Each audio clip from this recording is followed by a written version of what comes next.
Hey, hey, hey. How's it going, Michael? Hey, how are you? Great, man. Appreciate the time and won't Hey, keep you too long, but want to get into the album and the tour. And fuck yeah.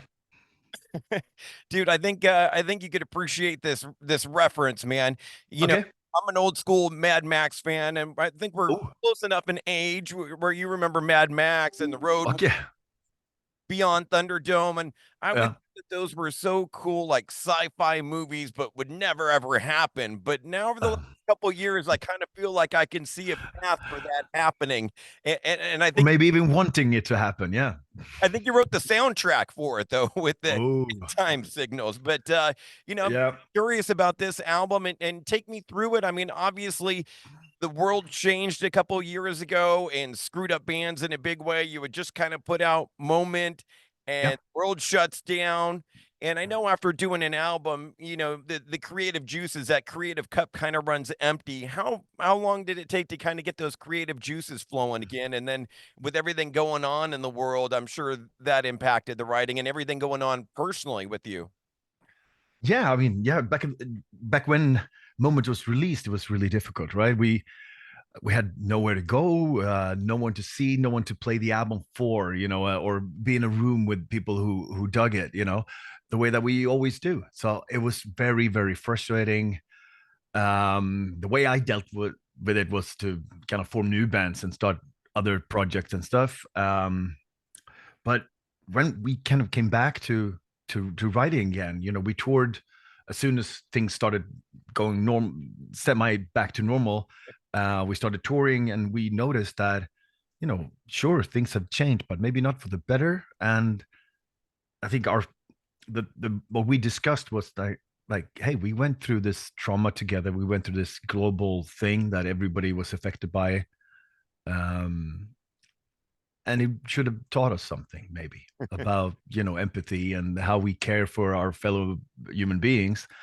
But it felt like the opposite was true, and the climate was kind of rougher and harder and more difficult. And obviously, I mean, yeah, it had affected us financially, of course. And all of a sudden, like, yeah, touring was more difficult in so many ways. And so it was kind of like, okay, then, and of course, there were things happening in the band as well. And some members kind of decided to kind of follow another kind of thing, where they wanted to pursue their other careers, at the Sure. same time. So we were like, all right, cool. You realize that maybe, after 2 years of hiatus, more or less, it's like maybe I should do something else. And I think that goes for a lot of people in many different uh, avenues of life. But for me, that meant like I wanted to do this even more, and I was so much looking forward to kind of doing this again and coming out and like getting back into it. So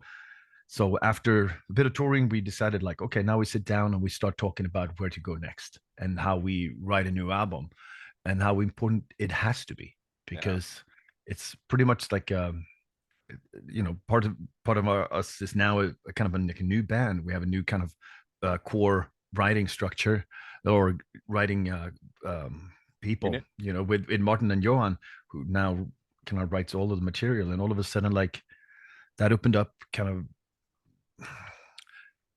possibilities and opportunities. And I guess having too many writers in a band for many many years, or not too many but more, meant that there were always kind of someone who had to sacrifice something or compromise something or get rid of something, whereas now we it was just the three of us in a room talking about like what an album should be and what our future should look like musically. And that meant like there were no compromises. It was just us, and we could decide anything, and that was very liberating. So it was exciting, scary, really really intimidating, but at the same time like something that we really look forward to. And but it took a full, what is it, almost 2 years since the beginning, like the first couple of demos till now. So yeah, it was not easy, but it felt very necessary, you know. Yeah. Well, I'm glad that you guys still believe in the album format, which that Oh yeah. people seem to try to keep killing, and I still love it. And this one, another incredible album, and starts off great with Shivers and Void.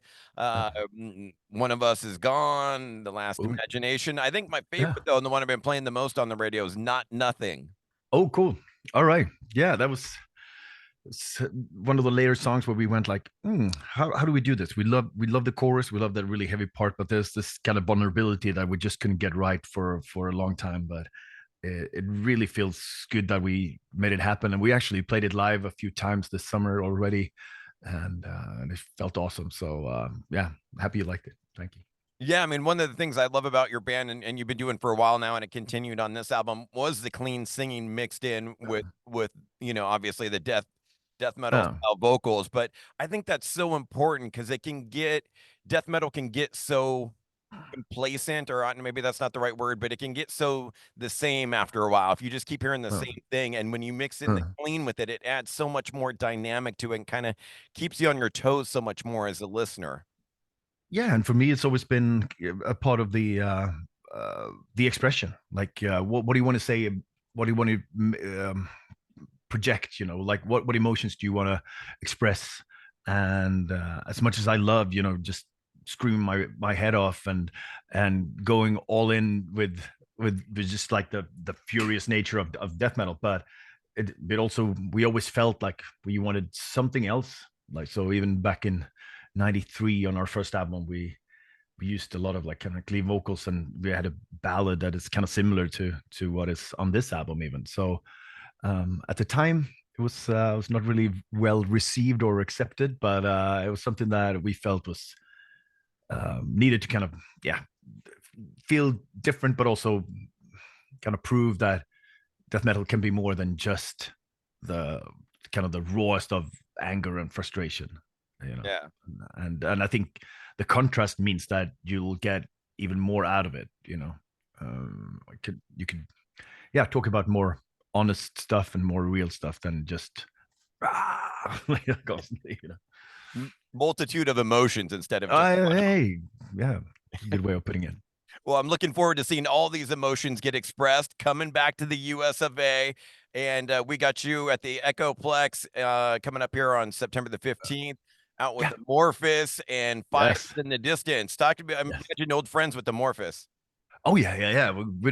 We've been around for as long as they have, and we started out kind of like on the, yeah, very much the same time and same label and that kind of stuff. But and they are an incredible band. I've always followed them, and we've become great friends over the years. And we have toured together in the States before, but this was in 17, maybe. I like to say. Oh, no, no, actually, it was, oh yeah, 16 maybe.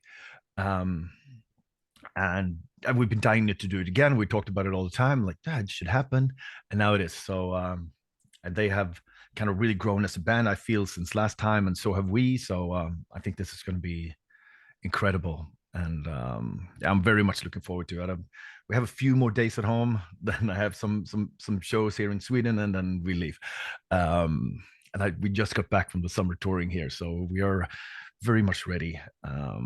It was cool to have the album come out like 2 weeks ago, and we could do a show at the same time, like specifically at midnight on Thursday in Oh, at nice. Summer Breeze, the second biggest festival in Europe, basically. And man, it just felt good. And now that was kind of like the beginning of this touring cycle that we started. So we're playing new songs, very very old, a lot of old songs as well, and really a cool set list that we put together. So I'm incredibly excited. And we said like that night on Friday night, we were like, all right, we got it. Like we're prepared, we're ready. Now we can go out and properly tour. And it felt fantastic.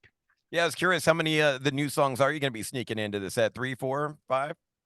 We're gonna switch it up. Like the idea is to play kind of different sets every night, or at least like switch out a few songs. I think we have, yeah, 6 7 songs already prepared from the new album. Oh, wow. But then we played this last 2 weeks ago. We played a secret set at Some Breeze where we played only songs that we've never played live, Oh, or wow. or maybe only me played live in 99 or something like that. So that was challenging to say the least, but it was cool. That means that, yeah, we are open to anything, and that's going to be fun. So depending on the crowd, depending on people, and if I see like this, people who collect vinyl or know the old stuff really well, then we put some of these old songs in, and I'm really excited about it. Nice to have it in your arsenal. And I'm Yeah. curious, Michael, you've been touring for decades now, but be honest with me, man, coming to LA, specifically Southern California, is it still Tinseltown or is it like, oh, I got to go back to LA? Like, No, no. I mean, that's something we normally start on the East Coast, and then we take our way, all the way to the West Coast, and then back actually. And it's the highlight to come to California. Like it's, of course, it is.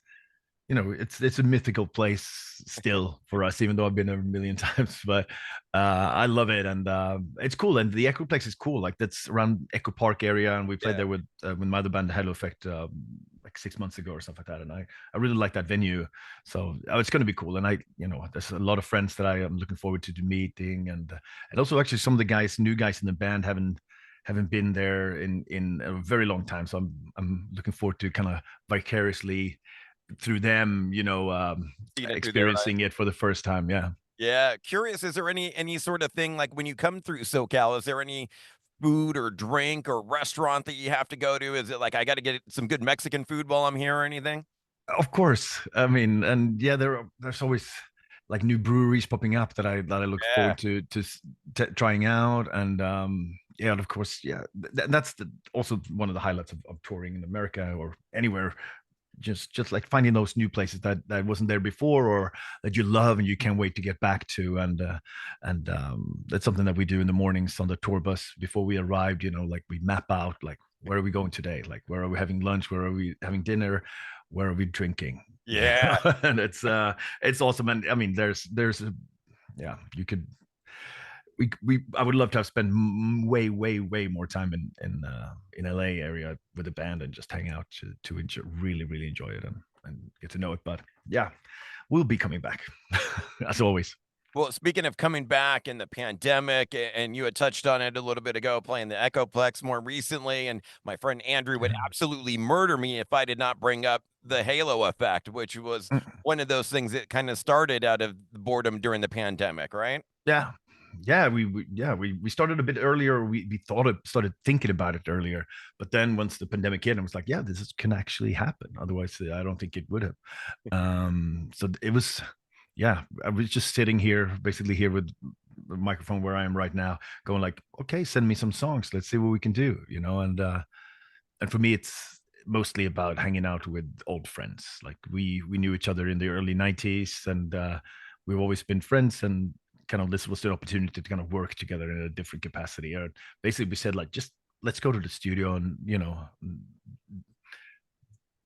see what we can come up with, and that's what we did. And it's been amazing so far. And we have a new album coming out in January, and so it's super fun actually. But it's a lot of work. It means a lot of travel for me, but it's okay for now. Oh, well, I was gonna ask too about that, the Defiant one, the song we got, Yeah. about a year ago. It was that leftovers from Days of the Lost, or is that gonna be Yeah, on the new album?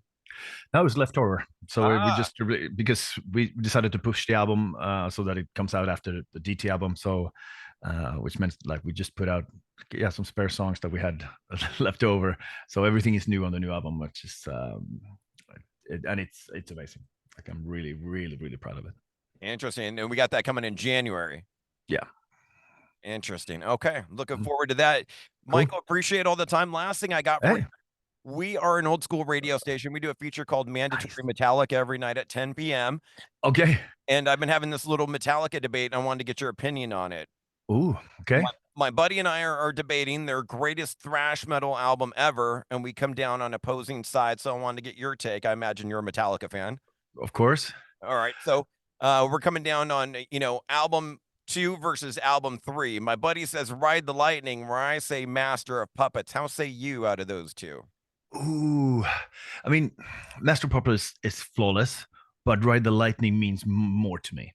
Mm, It was, I heard like side one from Kill 'Em All. That was the first time I ever heard Metallica. Not when it came out, but a bit later when I don't know, 15, maybe 14, maybe. But then I looked at the cover, and this was my friend who had an older brother, as always, Sure. and he had those albums, and I put on Red the Lightning, and then I was like, oh, I want this, and I copied it to tape, and I put it in my disc, in my Walkman, and listened to it. So that was my first um, time I ever heard Metallica, and my first album that I got into. So that means the most to me, and it's still my favorite. No, Doesn't no mean issue. it's the best, but it's a different thing, right? Well, yeah, I mean, it's all subjective. They're both Yeah. great albums, so of course, Oh yes. over the other. But Yeah. and I was like you a little bit, those albums were already out and kind of looked back on it. But Yeah.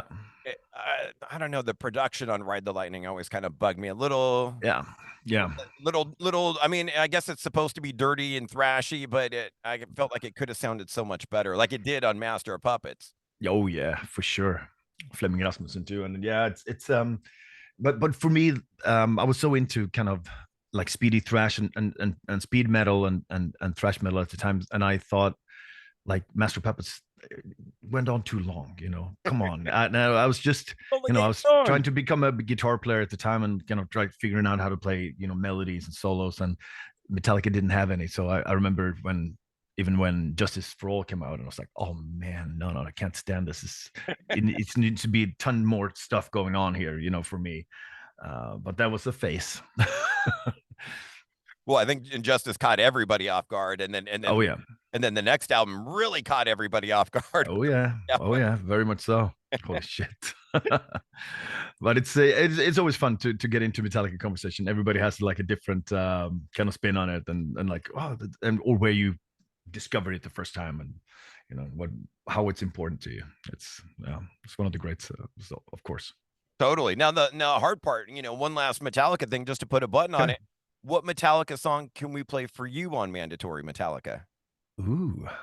Just because when we had this discussion actually on the tour bus like the other week, about songs that are underappreciated, and from Ride the Lightning, of course, it is Trapped Under Ice, which used Oh, to be one of my favorite songs, and I really love that. So do that, because awesome.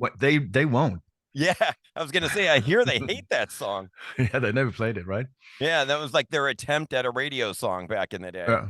Yeah, but I thought it was so cool. Like there was something about it, and and it's an amazing song, and yeah, they at least they should do it just for the hell of it. They think they did that one time. They did like the Orion Really? Festival for a couple years. They had their own like one-day music festival. Oh yeah. One time they played Kill 'Em All, and then the next year they played Ride the Lightning in its entirety. Ooh. I think that's the only time they've ever played it, and that Have was to have to find a yeah. YouTube clip of it or something Yeah, like I'm sure it's out there that. somewhere. Beautiful, man. Thank you so much for the time. Honored to get to talk to you, and can't wait to see you out there at the Echoplex. Fantastic. See you soon. Thanks. Cheers. Bye-bye.